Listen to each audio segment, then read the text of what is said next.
I'm actually going to go over a couple of the comments which I've been getting on my exercise channel, which I didn't realise I was getting because I would never actually look at this bit on my channel, but I will be looking at it from now on. So if any of you have any comments or questions, I can answer them through this. However, my answers probably aren't that great, so I'm just going to see what they're like and let's go through this. Okay, so the first question is, hey Dom, I was wondering if you have any tips of making wrists stronger. When I do push-ups, they hurt. Okay, wrists stronger. I've got pretty girly little wrists. I can fully fit my fingers around my wrist, and I always think that my wrists are quite small and pretty rubbish. However, I don't really get sore wrists whenever I do push-ups. So maybe your hand position is in the wrong way. I always have them so they're slightly facing in towards each other. So if you have it like that and go in there, and maybe try and figure out where you're having them, too far up, too far down, too far out, too far in. I think if I have it too far in, it hurts my shoulder sometimes. Or if you want to be truly badass, what to do is start doing it on your knuckles.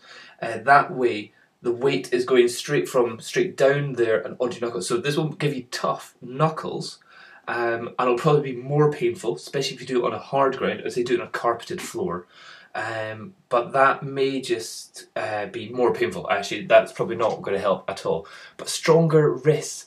Your wrists are really just a joint. If you mean stronger forearms, as in being able to move things, then it's just kind of forearm exercises. But again, forearm exercises I think are pretty useless compared to the big stuff like deadlifts.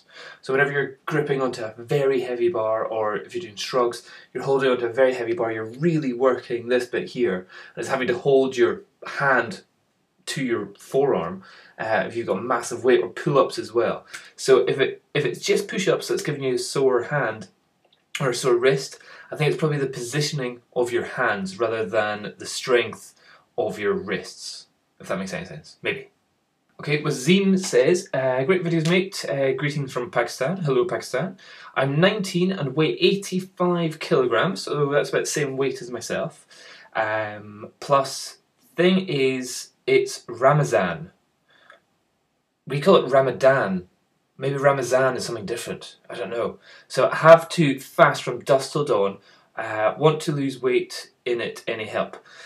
Yeah, cool. If you're fasting, I fully support the idea of fasting. Doing it from dusk to dawn. The only bummer thing with Ramadan is that there's no water drinking, and that's where I'm kind of like going, that sucks.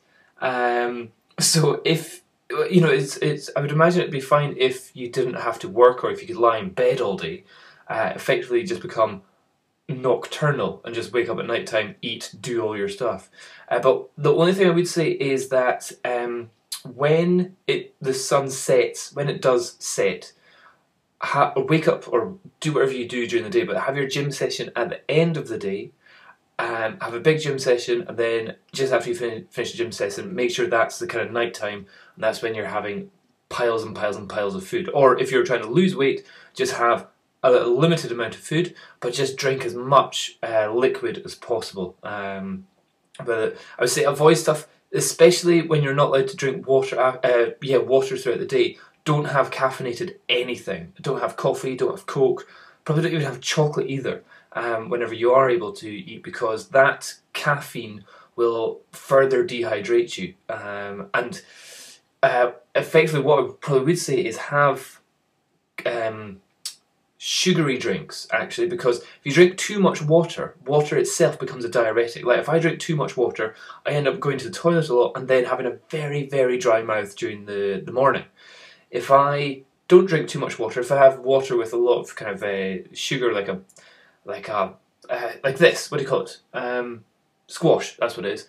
Then the water attaches to the sugar molecules, I think, and then it just means you're more hydrated for longer. Also, I have chia seeds, which become a gel, and they keep you hydrated for a little bit longer, I think. So I would say try chia in squash. That would be the best thing to make sure that you're... Because the main thing I would say is not about the fasting, it's not about the time that you're eating, it's the fact that you're not drinking water during Ramadan. Oh, nightmare. Hope that helps. Cool. Bodyman92. Hey Dom, I see you're trying all these workouts and giving reviews. It's pretty good. Cool. Okay. Have you ever tried battle ropes? No. They sound cool though. Battle ropes. And can you do a video on these? Well, I haven't done them.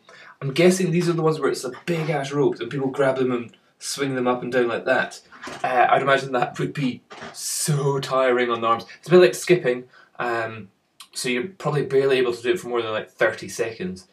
But yeah, I think that's they would be pretty good for pretty much all over upper body. Definitely shoulders, arms, core stuff because you're really having to do all that. Sides, yeah, I would imagine they're good, and I guess you can get them for different weights or different lengths. Never tried them. Want to. Love to see them. I think that's. I'm sure I've seen people do that. We're doing much more like in a CrossFit gym, maybe. Cool. So I'll leave it there just now. If anybody else have any other questions, feel free to stick it on there, and I'll try and answer them in the future. Cheers. Bye bye.